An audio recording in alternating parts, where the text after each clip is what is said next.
They say the worst kind of betrayal is the one you never see coming.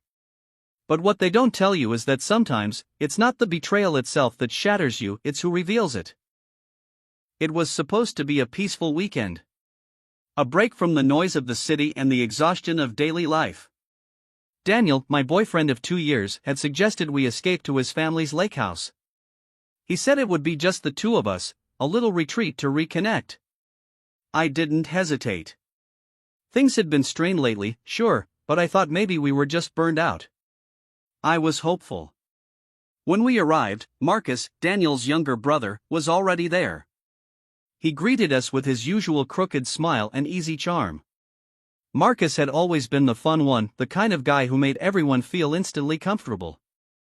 I always liked him. He was a little wild, but he had a good heart. Daniel didn't say anything about Marcus coming along, and I figured it was a last-minute plan. Maybe this could still be fun. The first night felt like old times. We made dinner together, played some card games, drank wine by the fire. I remember thinking this was what we needed. A little laughter. A little time.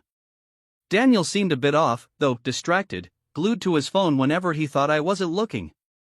He wasn't cold, just elsewhere. After a while, he claimed he had a headache and went to bed early. Marcus and I stayed up.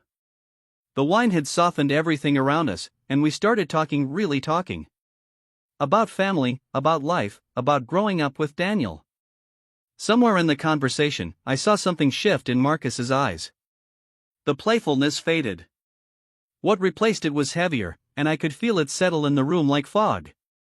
He reached over and gently touched my hand. "I need to tell you something," he said, his voice low. I remember freezing, my heart caught in that moment between truth and denial. "Daniel's been seeing someone else," Marcus said. "For a while. I found out about it months ago." I tried to talk him out of it, but he didn't stop. I stared at him, completely still. Like if I didn't move, the words wouldn't be real. But they were. And the pain hit like a wave, cold and merciless. "He said it didn't mean anything," Marcus added. "But I've watched the way you love him. You don't deserve this." I couldn't breathe. I couldn't cry. I just stood up and walked to the bedroom. Daniel was still awake, scrolling through his phone. When he saw my face, the truth was already there. He didn't even try to make up a lie. "I messed up," he said, softly. "It wasn't serious. It just happened." "It just happened?" I repeated, barely above a whisper. 4 months? "I still love you," he insisted. "It didn't mean anything." "But I do," I said. I meant everything. He didn't chase me when I left the room. He didn't say anything else. I spent the night curled on a small guest bed, replaying every moment of our relationship, trying to spot the cracks I must have missed. The next morning, the house felt different. Quiet in a way that made everything louder.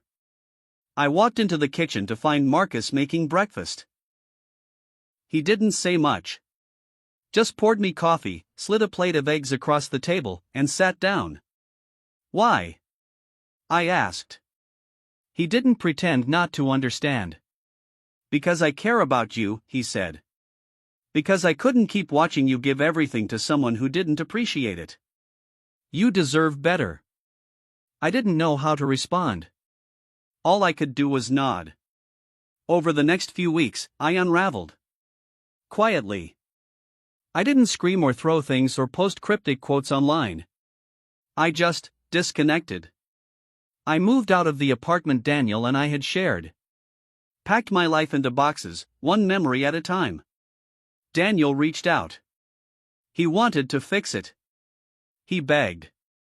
But something in me had changed. I had nothing left to give him.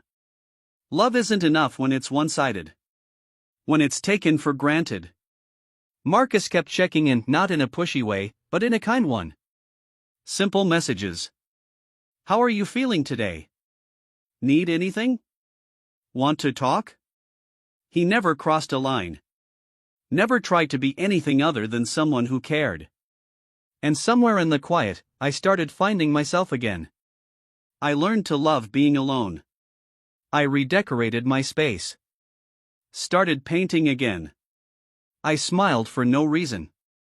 Not because of someone else, but because of me. Months later, Marcus and I met for coffee. There was something unspoken between us, a recognition of everything we'd been through, together but separately. "You look lighter," he said, smiling. "I feel it," I replied. He didn't ask for anything. Neither did I. Sometimes healing means letting things be. Not rushing into new stories. Just standing still long enough to breathe. This isn't a love story. Or maybe it is, but not the kind you expect.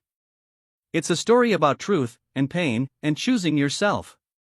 About understanding that love should never come with betrayal, and that the people who truly care will never let you live in lies. If you've ever been in a room, surrounded by people you thought you knew, only to discover everything was built on sand, this story is for you. You are not what someone did to you. You are who you choose to become after.